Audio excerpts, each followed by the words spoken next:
Hello everybody and welcome back to the channel. It's the second video 2 days in a row. The opener of the channel was a rant about how Mohamed Salah was robbed of Premier League Player of the Month. Today it's a bit more calmer.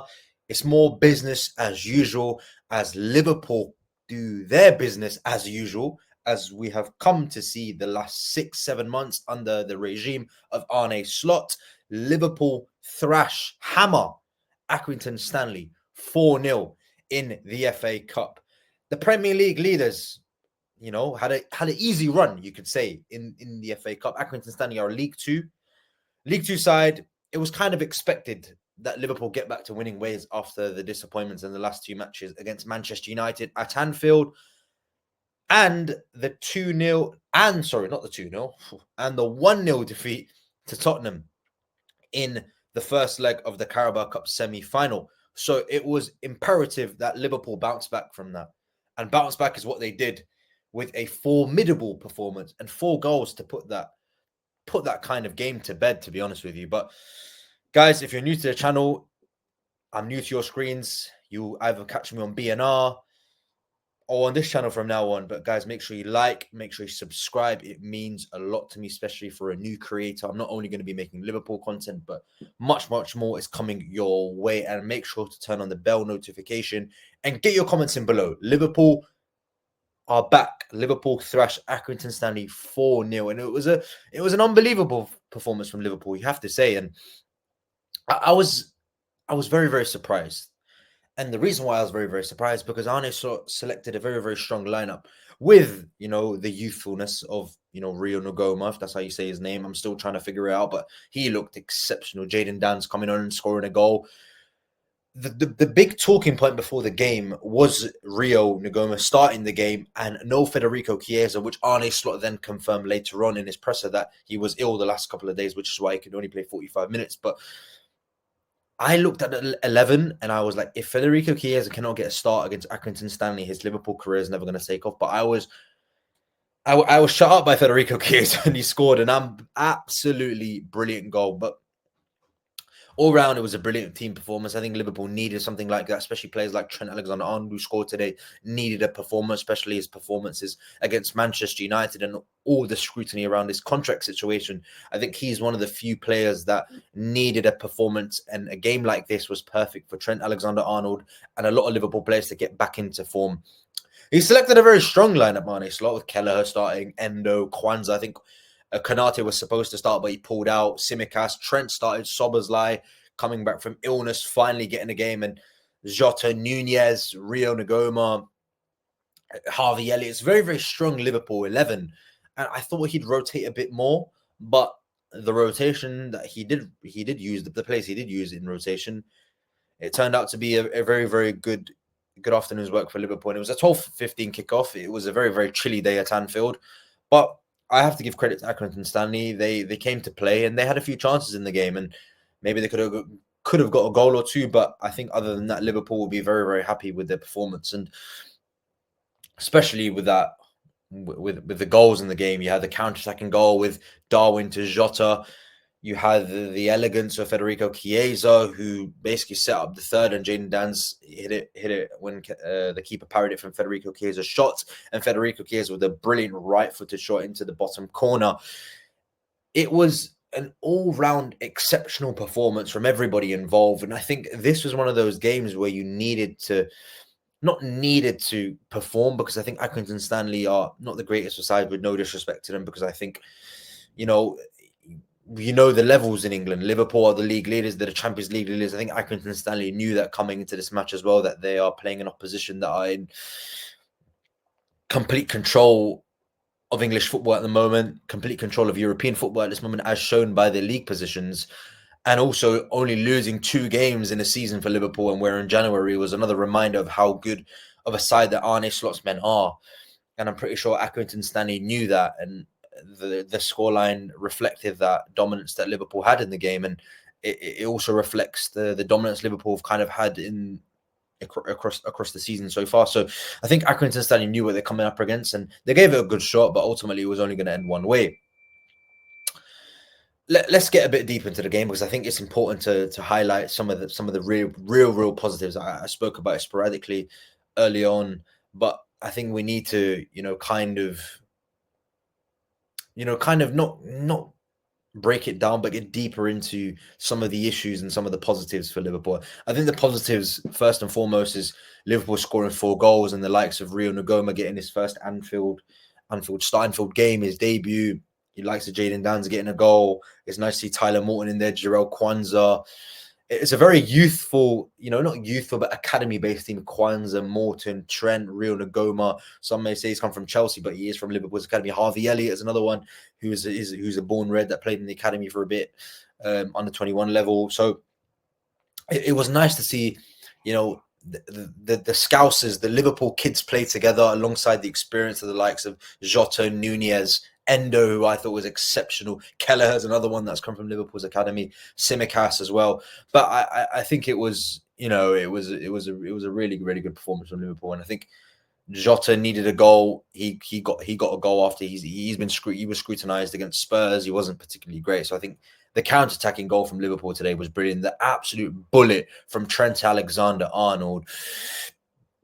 And then Jayden Danns getting a goal. He's turning into the FA Cup demon, isn't he? 2 against Southampton last season. He's got a goal now against Accrington Stanley in the FA Cup. But this question I want to pose to you, and it's something I've been thinking about for a long time. What does this mean for Darwin Núñez? Because Darwin Núñez had a big chance in the game to score a goal, and he put it over the bar. And then you got Jayden Danns coming in, who's scoring every time he gets an opportunity. Now that's 2 against Southampton last season. He's come in this season. He's been scoring goals at a youth level as well for Liverpool as well. So for the academy. So coming in as a substitute today and getting a goal, it puts things into perspective. Darwin is Liverpool's record sign. He can't buy a goal at the moment. Maybe it's a confidence thing, but I think it's much more with Darwin. I just think he hasn't got the confidence, and I just don't think he's good enough to play for Liverpool. And it's unfortunate because I wanted him to do so well. But you look at the plethora of attacking options Liverpool now have, with the likes of Luis Diaz, who didn't even play today, Mohamed Salah, Diogo Jota, Federico Chiesa getting a goal today, Cody Gakpo not involved today. That's 5 attackers. And now you've got Jayden Danns in the mix and Rio Ngoma. Darwin has to perform because he's going to be overtaken very, very quickly. And some may say now that Jayden Danns deserves to be ahead of Darwin Núñez in the pecking order, and I don't see why not, because Darwin has not impressed Liverpool this season. I don't think he's been particularly great. And I don't want to scrutinize Darwin Núñez, because I think we have to accept what he is, and what he is an impact kind of player. He's not going to score you 30 goals, 25 goals a season in the league, or he's not going to score you a plethora of goals in the Champions League. He is a danger, and he does show that in periods, but we have to kind of set the bar straight that, he is not good enough to play number 9 for Liverpool. And that's not his fault. He didn't choose to come to this football club. He was brought here by Jurgen Klopp. And I don't want to criticize Jurgen Klopp because he's no longer here, but that was maybe not the right decision at the time. And obviously now it's become more evident. Some people still believe in Darwin, and I have no issue with that whatsoever. I will always support a Liverpool player. I will always stand by a player, but I think it's time to accept that the expectations for him have to be a lot lower, and that way you can't be disappointed with his kind of overall game, because I think he does have qualities. He does get in behind, he does run the channels, he's very quick, he presses really, really. I think he's one of the best pressers at this club. But we have to also look at his numbers as a striker. They're not good enough. When you have more yellow cards than goals in a season and it's January, it does become a problem. And I don't want to make this the Darwin Núñez show, but I think it's important to highlight that Jayden Danns is now scoring every time he kind of plays for Liverpool, and Darwin Núñez, every time he plays for Liverpool, can't buy a goal. And it kind of then puts things into perspective about how you look at Darwin as a footballer. Do I think he is a useful option for Liverpool? Absolutely no doubt about that. Do I think he is the option for Liverpool? No. Do I think he's the 9 for Liverpool? Absolutely not, because I think the market at the moment, you've got top strikers like Alexander Isak, Victor Gyökeres is scoring a load of goals for Sporting Lisbon, and you see people might make comparisons to Núñez coming from Benfica, but if you look at the way they play, it's very, very different. Gyökeres is a lot more clinical than Darwin Núñez. Same with Alexander Isak. So again, it's not Darwin Núñez's fault. I think he is lacking in confidence, and I think we saw last season when he does have a bit of confidence, he can get the ball rolling. But I think some questions need to be asked. But I think Liverpool all round can be very, very impressed with a very, very, very good day's work against a team that you wouldn't expect to challenge or cause a problem, which they did, because Accrington Stanley hit the crossbar. They could have got a goal. I think Josh Woods, it was a dream to play at Anfield. He's a Liverpool boy. He's a Scouser, and we saw at the end a lot of the Accrington Stanley boys were swapping shirts with Liverpool players, and it's like they, just like me, regard them as heroes, because when you're down the leagues, I'm sure you look at the Premier League as where you want to be. The best players play in those leagues.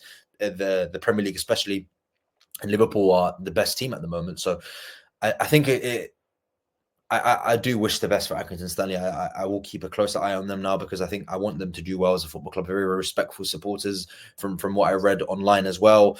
They made a good noise at Anfield, and they gave it a go, and unfortunately they came up short. But that's just how football goes sometimes. When you play against the best, you sometimes you do get lessons, and I think it was a footballing lesson at times from Liverpool to Accrington Stanley. But again, like I said before, Liverpool today were magnificent. I think the most important thing was getting legs and players that needed minutes. The likes of Jayden Danns getting some minutes, Rio Ngoma getting some minutes as well at first team level, which he might not have got in the league. And obviously Liverpool are through to the Carabao Cup semi-finals, and I don't think he would have got a run in those games as well. It was nice to see Federico Chiesa finally get a run. He played against Bournemouth. He hit the crossbar against Bournemouth in his first Premier League game. He didn't come on against Spurs. He didn't come on against Manchester United. He didn't come on against Leicester. The only other game he's kind of played for Liverpool was away at AC Milan. He didn't do much. It wasn't enough cameo to suggest it was Southampton away. He looked very, very impressive in the EFL Cup as well in the previous round, the quarters. And then he got the assist against West Ham in that 5-1 win in the EFL Cup early in the season in September. But today was important for Federico Chiesa, because I think this could be the time where he gets his Liverpool career, rolling. A lot of questions have been asked about him, and I completely get it, like why some people might give up on him. I tweeted about it earlier too, that if he can't get a start against Accrington Stanley, then you have to kind of look at it for what it is.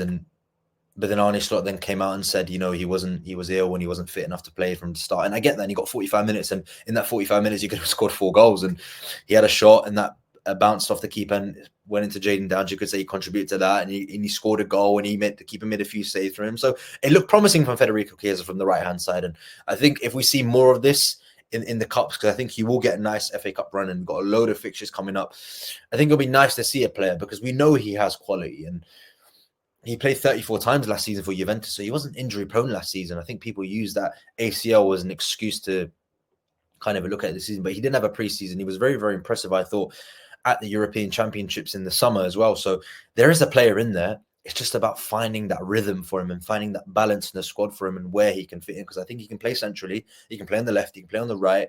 Maybe he can play as a number 10 if you need, but he's definitely a good option to have, especially if he's going to be understudy to Mo Salah, because we don't really have anybody out and out to play on that side. Harvey Elliott, you could say, Dominic Szoboszlai could do a job there, but we don't really have a right winger to kind of replace Mo Salah. Diaz can do a job there, but I think Federico Chiesa, maybe he likes to play off the left a bit more. I think most and the angle bias would suggest that, like, left foot is like playing on the right, like Salah, and the right foot is like playing on the left, like Diaz, Gakpo, etc. But I think the good thing about Chiesa is just getting minutes in his legs, and I think it will do him a whole load of good that he's got a goal and the fans were behind him and stuff like that, because I think he needed that. It's just a bit of confidence boost for him, and I think there's been a lot of talk about him moving on in January, but again, he posted a picture after he scored. He said, "You never walk alone," and it seems like to me that he's happy to be here and he's happy to fight for Liverpool. It's not been an easy season for him, but I hope this is the start of something good for Liverpool. Start of something good for Federico Chiesa at Liverpool, and I really think it could be for him. But guys, Liverpool are flying, you could say now. They're back to winning ways. They've got a big game coming up on Tuesday against Nottingham Forest. I think this is a nice little, blend into that. It's a nice little game to get your confidence back after 2 games without a win. You could say it was a mini crisis for Liverpool, but the most important thing is that Liverpool got the win. They got legs and some players that needed minutes, and they kept a clean sheet, which I think is the most important thing. But guys, Make sure you like, make sure you subscribe. A lot more content is coming your way, and I'm sure I'll be posting a lot more, not only on here but on the Born and Red YouTube channel, with some of the biggest content creators, online football content creators, coming onto this channel, because I want to get the ball rolling properly on the channel, guys. So, and I can't do that without your support. I love making content for you, and I love talking football, and it's a nice little chit chat for you guys to listen to, whatever you're doing, whether you're coming home from work or you're going to school or whatever you guys do. If you're a Liverpool fan, if you're a rival fan, it doesn't matter to me. We're all here for one thing, and that's the love of the game. But like I said, guys, make sure you like, make sure you subscribe. It means a lot to me, especially for a new and upcoming content creator like myself. Let's get to 200 subscribers, and let's get to 10 likes on this video. 10 likes. You guys did really, really well on the first video with 22 likes, but let's get to 10 likes. Let's just set the bar. But guys, thank you again for tuning in. It's been a pleasure to talk football with you guys, and I hope to see you very, very soon. Up the Reds.